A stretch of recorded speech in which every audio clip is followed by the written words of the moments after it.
Bonjour à tous et merci d'être avec nous encore cette semaine. Oui, cette semaine, on est dans l'émission Zigzag, l'émission culturelle, l'émission où on va parler de religion aussi, comme ça se fait généralement chez nous sur Canal Austral chaque semaine. Aujourd'hui, j'ai le plaisir d'avoir avec moi quelqu'un, je vous le dirai dans un instant, mais il va nous parler de quelque chose qui, pour certains, catholique va sembler un petit peu tabou, mais c'est pas grave parce qu'on va parler de la face cachée de Jésus, de cette période où on n'a pas parlé de Jésus dans la Bible, hein, parce qu'on sait bien qu'on a parlé de la naissance de Jésus, on a parlé de Jésus quand il avait 8 ans, 9 ans, 10 ans, et après, à partir de ses 12e année, on n'a plus parlé de Jésus, on l'a revu seulement après, alors, lorsqu'il avait 30 ans, et quand il a commencé à partir pour donner la bonne nouvelle, et jusqu'à sa mort à 33 ans. Aujourd'hui, j'ai le plaisir d'avoir avec moi quelqu'un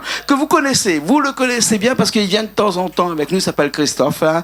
Il n'est pas pasteur, mais il est quelqu'un qui est quelqu'un qui aime Jésus.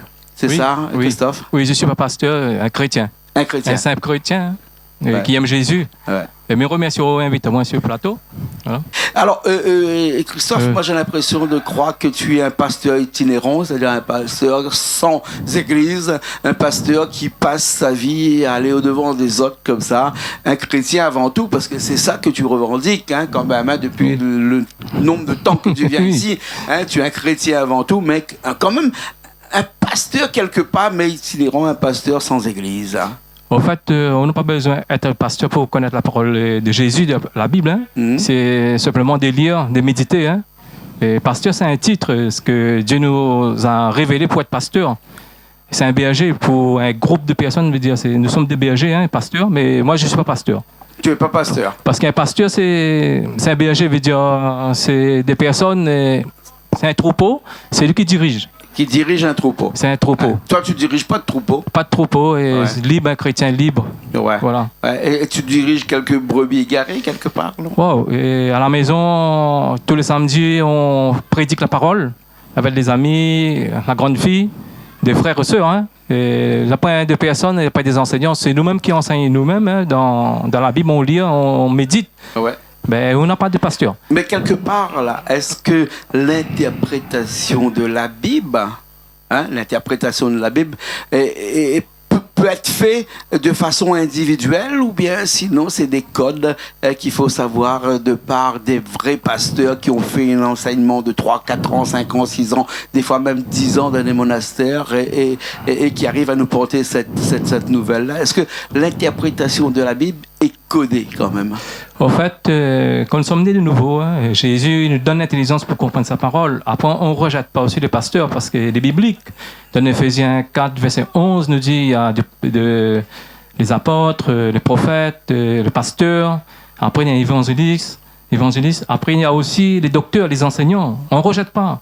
Mais dans tout ça, toi, tu te classes dans quel modèle? En fait, parce qu'apôtre Paul, lorsqu'il faisait ce voyage missionnaire, en fin de compte, il établit les anciens dans les églises, pas les pasteurs. Les anciens, peut-être pasteurs aussi, mais les anciens en âge. Mais c'est pas des pasteurs forcément un pasteur. Non. D'accord. Donc on peut ne pas être pasteur, mais quand même enseigner l'évangile et enseigner la Bible. Ah oui. Alors on va parler un petit peu de cette Bible, hein, parce que dans la Bible, la vie de Jésus est relatée pendant... Quand on lit la Bible, c'est un petit peu comme des pics sur YouTube, ça. Hein. Il y a des moments forts. Hein. Quand il y a des moments forts, il y a des pics qui sont très hauts. Et dans la Bible, par exemple, quand on lit la Bible, il y a des moments qui sont très, très forts. Et les moments très forts, c'est la vie de Jésus, hein, quand même, dans la Bible. Hein. Et dans cette vie de Jésus, là, on a quelques passages où on a l'impression qu'ils sont noirs ou bien qu'ils sont obscultés. Voilà, obsculté. Parce que je disais tout à l'heure dans l'introduction que la vie de Jésus, on la connaît depuis quand Jésus est né, hein, 25 décembre.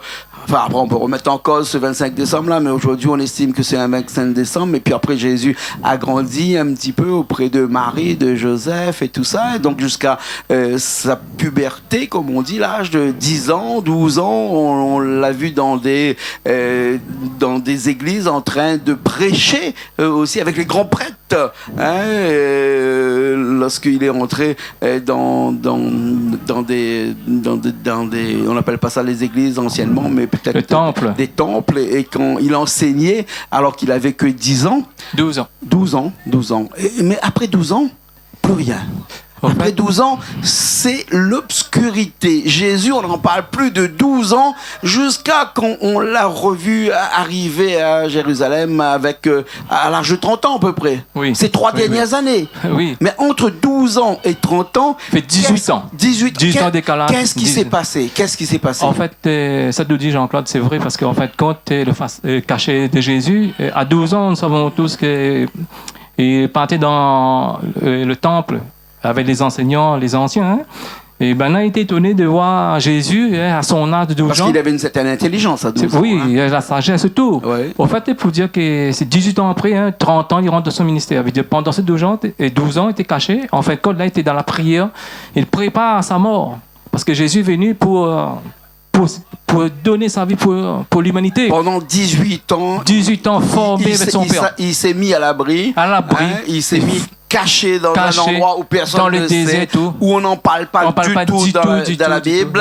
Et c'est là où il préparait sa mort et aussi préparé pour combattre le diable et les hôtes des démons. Hein, parce qu'il a préparé dans la prière. Hein, parce que Jésus, nous savons tous qu'il est Dieu. Il est venu pour vaincre le diable, non pas autant Dieu, mais par le Saint-Esprit.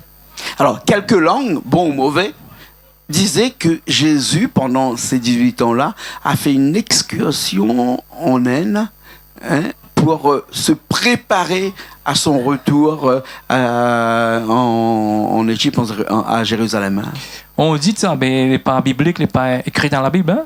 Mais nous savons tous qu'à 18 ans après, Jésus est baptisé par Jean le Baptiste, hein, son cousin. Il a reçu est baptisé. Lorsqu'il avait 18 ans?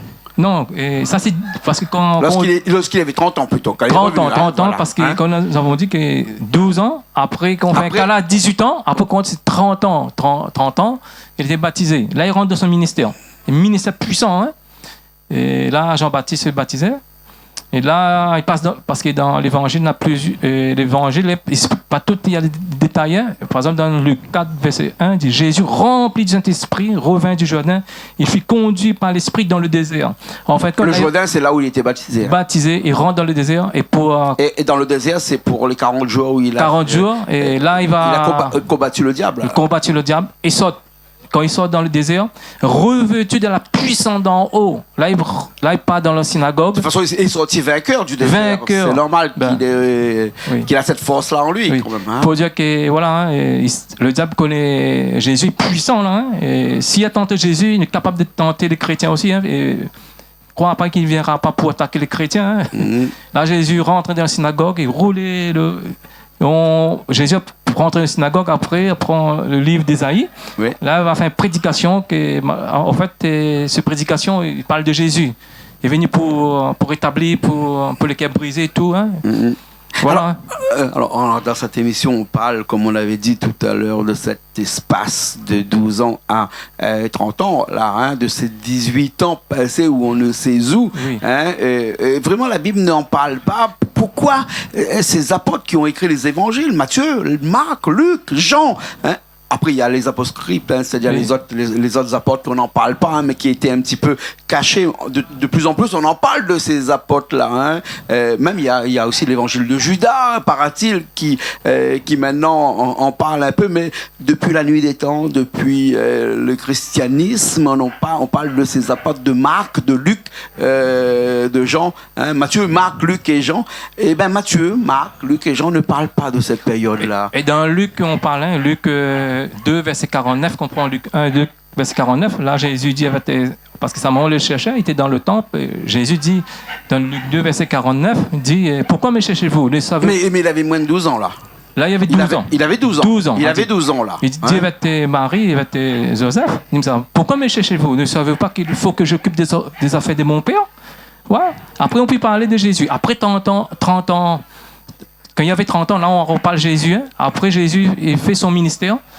après il passe son ministère à Galilée. Ah ouais. À Galilée, là, le serment c'est la montagne, Matthieu 5, Matthieu 6, Matthieu 7. Tous son enseignement était sur la montagne. Sur la montagne. Parce que son ministère était établi à Galilée. À Galilée. Là, exactement. Et c'est là qu'il arrive 30 ans plus tard. Et c'est là qu'il découvre ses apôtres. Ouais, les 12 apôtres. Un petit peu comme si que j'ai envie de me faire un petit ministère. Et mon ministère, il va être composé de plusieurs personnes dont j'ai confiance, dont j'ai foi. C'est qui est choisi. C'est que je choisi. Il choisit donc ces 12 apôtres-là. Et ces 12 apôtres-là vont le suivre jusqu'à la mort, jusqu'à ses 33 ans, avec bien entendu toutes ces contraintes que l'on connaît de l'un de l'autre. Pierre, par exemple, où il n'y a pas d'évangile de Pierre pour l'instant, mais on sait bien que Pierre a été un élément très fort dans la vie de Jésus, quand on disait que tu es Pierre et sur cette pierre je construis mon église, l'église de Pierre. Toutes les églises du monde entier sont construites sur la base de cet apôtre-là, l'apôtre Pierre. D'ailleurs, et on n'en parle pas trop dans les évangiles parce que l'évangile c'est Matthieu, Marc, Luc et Jean. Pierre n'est pas présent dans l'évangile, tout comme Judas n'est pas présent dans l'évangile, tout comme d'autres apôtres n'est pas présent, tout comme paraît-il que dans ces 12 là il y avait quelqu'un ou une personne, je dis une, qui était un petit peu cachée, qui était Marie-Madeleine, où on n'en parle pas beaucoup, on en parle quelques fois comme ça, on fait des petites anecdotes comme ça sur Marie-Madeleine, on n'en parle pas beaucoup. Pourquoi avoir choisi seulement 4 apôtres pour écrire les évangiles? Matthieu, Marc, Luc, Jean, et pourquoi pas les autres? En fait, Pierre aussi, il y a des livres, 1 Pierre 2, Pierre 2, 1 Pierre 1, Pierre 2. Mais ils ne sont pas écrits dans les évangiles. Non, parce qu'en fin de compte, l'évangile, ces 4 évangélistes qui ont écrit sur Jésus, c'est la vie de Jésus. C'est la vie de Jésus. Qui font partie intégrante de la Bible, quand même. Oui, parce qu'en fait, quand Jésus, il y a 2000 ans, qu'est-ce qu'il venait... Mais Pierre ne fait pas partie intégrante de la Bible. Si, parce que Pierre fait partie des apôtres, il parle de Pierre aussi dans Matthieu. Ouais. Mais il n'y a pas d'évangile de Pierre. Et si, le pas qu'à l'évangile, après, Pierre a prêché aussi la grâce. Après, on a sougarde 1 Pierre 1, Pierre 2, il y a. Il y a aussi. Après, Paul est venu plus tard aussi. Il y a d'autres évangiles, mais le 4 évangiles, on raconte l'histoire de Jésus. Mais le 4 évangiles, il y a des petits détails, ils ne sont pas pareils. Mais il y a tout dedans. Est-ce que c'est pas un petit peu... Bon, on est sur Canal Austral, donc on peut tout dire. Il n'y a pas quand même un petit problème, parce que Matthieu, Marc, Luc et Jean étaient quand même un peu contradictoires avec l'évangile de Paul, l'évangile de Pierre, et encore moins d'autres évangiles qu'on a retrouvé un petit peu plus tard. Je reviens encore sur mon évangile de Judas, par exemple. Tout ça était contradictoire avec l'évangile. Parce qu'il faut savoir que les évangiles n'ont pas été écrits tout de suite après la mort de Jésus. Ils ont été écrits 400 ans après la mort de Jésus. Mais 400 ans, c'est qu'une parole qui a été faite au fil de ces années. On a l'impression de croire aujourd'hui que c'est un petit peu comme on appelle couramment ce téléphone arabe, là. C'est-à-dire qu'on a passé des messages de l'un à l'autre, de l'un à l'autre, de l'un à l'autre, jusqu'à un jour arriver à quelqu'un qui a mis tout ça sur papier. Mais lorsqu'il a mis tout ça sur papier, il y a de l'eau qui a coulé sous les ponts. Il y a des gens qui se sont transmis ce message-là de l'un à l'autre. Il n'y a pas eu quand même une perdition, parce qu'on sait qu'au fil du temps, aujourd'hui on a un grand dicton qui dit que les écrits restent, les paroles s'envolent, mais les paroles ont duré pendant quand même 400 ans, depuis la mort de Jésus jusqu'à les premières écritures en l'an 400. Ça fait 2000 ans à peu près, parce qu'après... Là aujourd'hui on a 2000 ans. 2000 ans, parce que les écrits c'est 60 ans après. Non, les premiers écrits, les évangiles, c'est 400 ans après, quand même. Non, parce qu'ils ont écrit, en fait, quand ils ont écrit les livres, là, après 50 ans après, ils ont reçu plein la révélation. Mais quand on regarde, c'est fait 2000 ans les évangiles écrits. Fait 2000 ans. Après la contradiction, il n'y a pas, parce que moi je lis l'évangile, tout est, parce qu'en fait, quand Jésus était sur la terre, en fait, Jésus était observé comme la loi mosaïque, 613 lois mosaïques, mais Jésus n'y prêchait la grâce. La grâce. Après, Paul a reçu la grâce, parce que Jésus observe encore la loi mosaïque. Et Jésus nous prêchait la grâce au fait. La loi mosaïque, c'est la loi petit par petit, un petit morceau, un petit morceau, un petit morceau. Partout pour faire en sorte que dans les 12 apôtres, chacun a un petit mot à dire. Parce que la loi mosaïque, c'est la Torah et le prophète. Il y a cette fête éternelle, la circoncision, il ne faut pas manger le porc et tout. La loi juive surtout. La loi juive. Et Jésus nous prêchait.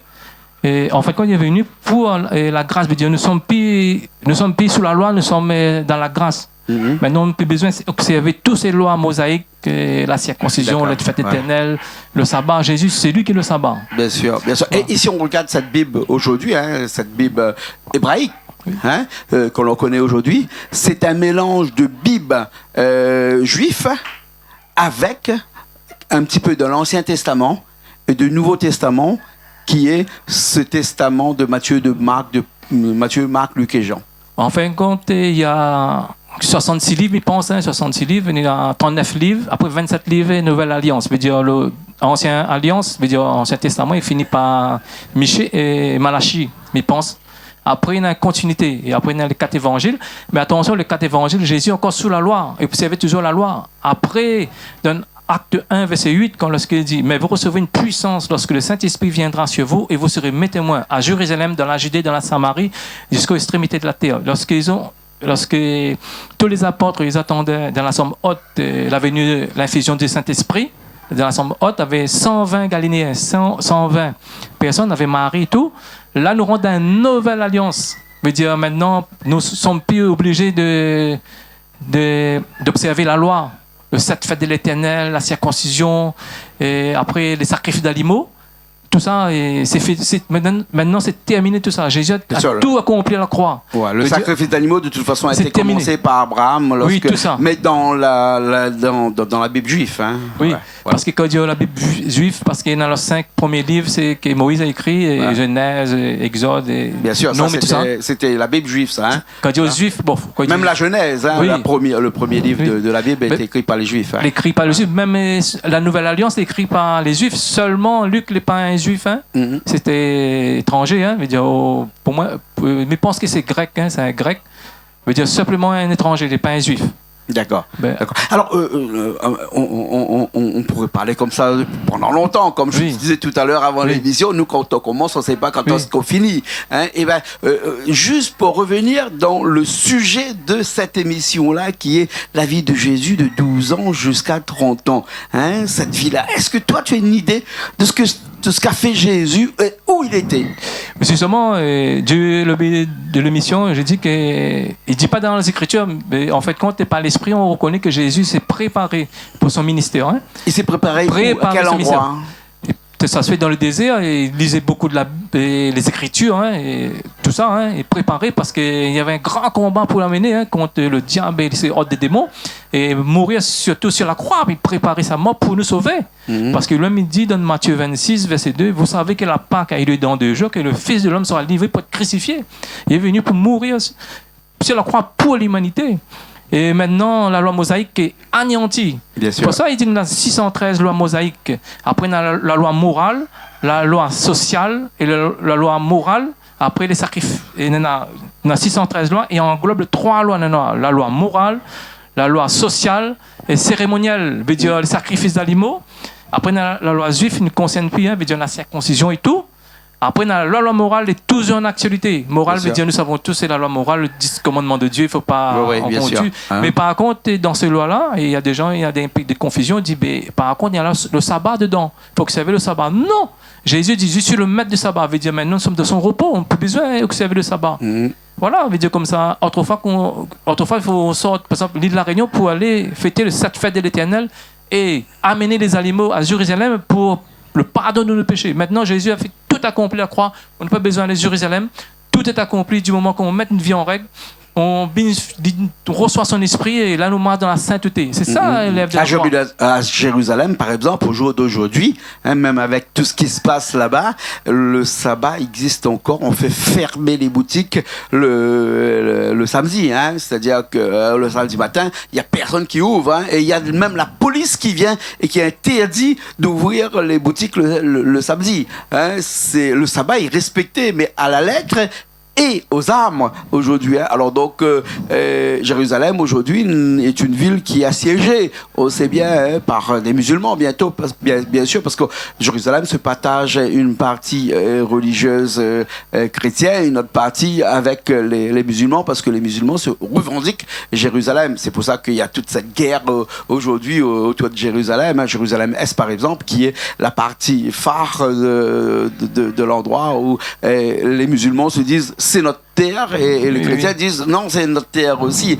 Alors moi je voulais te poser cette question là qui est un petit peu je veux dire compliquée dans la mesure où on a Matthieu, Marc et Luc et Jean, et je reviens d'ailleurs dans ces 4 évangiles là qui ont écrit l'histoire de Jésus durant sa période de 30 ans, 31, 32, 33 ans, mais qui a écrit l'histoire de Jésus quand il est né, depuis le 25 décembre jusqu'à l'âge de ses 10 ans? Qui a écrit? Parce que dans cette période-là, les évangélistes, les 4 évangélistes qu'on connaît bien, Matthieu, Marc, Luc, Jean, Pierre et Jean, Matthieu, Marc, enfin les 4 évangélistes, ils n'étaient pas là, eux. Ils étaient bien après. Avant, qui a relaté cette histoire-là? En fait, parce qu'en fait, quand c'était de l'époque de Jésus, en fait, quand l'apôtre Pierre et tous les apôtres, en fait, quand ils prenaient des enseignements sur les apôtres, et les apôtres disaient toute cette histoire, et pour ça ils ont écrit, en fait. Yeah, ouais. Je veux dire, voilà. Hein. Après, on voit que c'est réalise, par exemple, dans Marc 16, 17, 18, il dit voici les miracles qui accompagneront ceux qui auront cru en mon nom. Ils pourront chasser des démons, parler de nouvelles langues, ils poseront les mains sur les malades, et ceux-ci seront guéris. On voit qu'on fait ça. Ouais. Tu as compris que les malades, il y a des malades qui sont guéris. Ce que je veux dire, c'est que Matthieu, Marc, Luc et Jean ont écrit les évangiles de 30 ans à 33 ans. Mais qui a écrit les évangiles de Jésus de 0 à 12 ans? C'est inspiré par le Saint-Esprit. De Timothée 3,16. Toute écriture est inspirée de Dieu, est utile pour enseigner, pour convaincre, pour corriger, pour instruire dans la justice. Comme ça, toutes les écritures sont inspirées par le Saint-Esprit, les réels, hein, l'évangile, les intouchables, le livre le plus lu dans le monde entier, les réels. Ça n'a pas une fausseté. L'évangile, il y a peut-être des petits versets, ça veut dire quoi? Ça veut dire il y a des textes variants, mais la Bible est impeccable. L'impeccable, c'est le livre. Il faut avoir la foi pour croire en la Bible. En fait, oui, il faut la foi, après, on lit la Bible aussi. Hein. Après, c'est pas donné à n'importe qui de lire la Bible aussi. Hein. Le Seigneur nous donne l'intelligence. Est-ce que quand on lit la Bible et quand on croit vraiment en Jésus-Christ, on a des interprétations qui sont différentes que celui qui ne croit pas, qui est athée, qui lit la Bible? Il faut croire les Écritures. Hein. Il faut croire parce que la parole est vivante. C'est vivant, hein, parce que... C'est 2 interprétations complètement différentes. Comment ça veut dire les athées? Il dit à la Bible, après il dit... Mais pour lire la Bible, il faut avoir le Saint-Esprit, au fait. C'est lui qui donne l'intelligence pour interpréter les Écritures. Sans le Saint-Esprit, ils sont incapables. Hein, parce qu'il y a des personnes qui ont fait la théologie, mais ils sont incapables de déchiffrer les Écritures. C'est une grâce du Seigneur. Hein. Parce que Jésus lui-même, il dit avec ses apôtres, Luc 24, verset 45. Alors, il a ouvert l'intelligence afin qu'ils comprennent les Écritures. Dieu nous rouvre cette intelligence. Après, le Seigneur nous fait des connexions aussi avec des hommes qui connaissent aussi les Écritures. Hein. Après, comme il dit aussi, on ne rejette pas les pasteurs. Après, pas forcément qu'il y a un pasteur, parce que Jésus lui-même dit dans Matthieu 18, verset 20, là où 2, 3 sont rassemblés, mon nom, sur les 2. Là, il ne dit pas, il faut qu'il y ait un pasteur ou un prophète. Là où 2, 3. Le Seigneur, c'est lui qui dirige, c'est lui qui enseigne. Où 1 ou 2, 3 soient réunis en mon nom. Non. Et là, il ne dit pas un pasteur, hein, il a dit comme ça, là où 2, 3, veut dire son esprit qui nous enseigne. Hein. Après, il ne nous rejette pas jamais le pasteur, parce que si nous n'avons pas de pasteur, et le Seigneur va nous enseigner, il va c'est 1 ou 2, 3 est réunis en mon nom, c'est là où on saura la parole de Jésus. 1 ou 2 ou 3, c'est le Père, le Fils, le Saint-Esprit aussi. Hein. Ce sont des titres. Même, hein. En fait, quand il dit le Père, le Fils, le Saint-Esprit, le problème est là aussi parce qu'il y a un peu de division, parce que quand Jésus dit Matthieu 28, hein, donc ça va faire les disciples et baptiser au nom du Père, du Fils et du Saint-Esprit et enseigner-leur. Et en fait, on voit qu'il y a beaucoup de personnes qui n'ont pas compris. Hein. Alors, après, nous ne rejette pas les personnes qui n'ont pas compris. Hein. Dieu, c'est l'amour. En fait, on ne baptise pas au nom du Père, du Fils et du Saint-Esprit, on baptise au nom de Jésus, parce qu'on rentre dans une nouvelle alliance. Bien sûr. Parce qu'il dit dans Acte 2, verset 38, Pierre lui a dit, répentez-vous et que chacun de vous soit baptisé au nom de Jésus. Pas dit le Père, le Fils et le Saint-Esprit. Hein. Pourtant, dans les églises aujourd'hui, je te baptise au nom du Père, du Fils et du Saint-Esprit. Ça c'est avant. Normalement, nous, c'est pas salutaire. Veut dire que maman, le vrai baptême, c'est au nom de Jésus. Parce que les apôtres ont baptisé. Et la nouvelle alliance, c'est au nom de Jésus. D'ailleurs, Jean-Baptiste l'a dit, hein, moi je te baptise dans l'eau, mais viendra derrière moi quelqu'un qui te baptisera au nom du Père, du Fils et du Saint-Esprit. Voilà. Merci beaucoup, Christophe.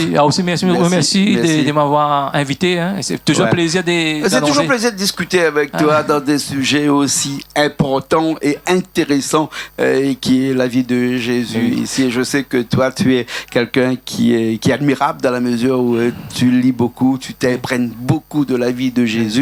Et c'est pas que tu connais énormément de choses dans la vie de Jésus parce qu'on n'en connaît jamais assez dans la vie de Jésus. On apprend tous les jours, mais en tout cas tu sais mettre en valeur tout ce que tu lis tous les jours et on est content de t'avoir ici avec nous sur Canal Austral. Pour dire aussi qu'avant, terminer, pour dire que les gens qui m'écoutent, on ne rejette jamais un pasteur, non, loin de là. Après, dans les Écritures, apôtre Paul qui a fait son ministère, à chaque fois il établissait les anciens dans les églises, les anciens, et puis les diacres c'est les surveillants. Ouais, mais après on devient des pasteurs. Mais pas forcément qu'il y a un pasteur. S'il y a des pasteurs, amen, alléluia. Mais le Seigneur va nous diriger, nous apprendre, nous enseigner sa parole. On ne rejette pas le pasteur. Mais pas forcément qu'il y a un pasteur pour nous enseigner. Non, loin de là, c'est le Saint-Esprit avant. Après, Dieu a établi les hommes pour nous enseigner. Et nous sommes ensemble. Comme ça, nous avons des frères et des sœurs qui nous partageons la parole. Et là, comme demain, c'est samedi, là, c'est le jour qu'on va prêcher la parole, on va enseigner. Il n'y a pas de pasteur. Et tu m'as dit que la prochaine fois, on viendra discuter de ces guérisons, des gens qui vont témoigner de l'acquisition de Jésus dans leur vie. C'est ça. À la prochaine fois. Ah oui. D'accord? Oui. Merci. Amen. Alléluia. Merci beaucoup. Merci beaucoup. Merci Richard qui était à la technique aujourd'hui. Nous, on se retrouve la semaine prochaine dans une autre émission de Zigzag, émission culturelle sur Canal Austral, bien sûr. Allez, à la semaine prochaine.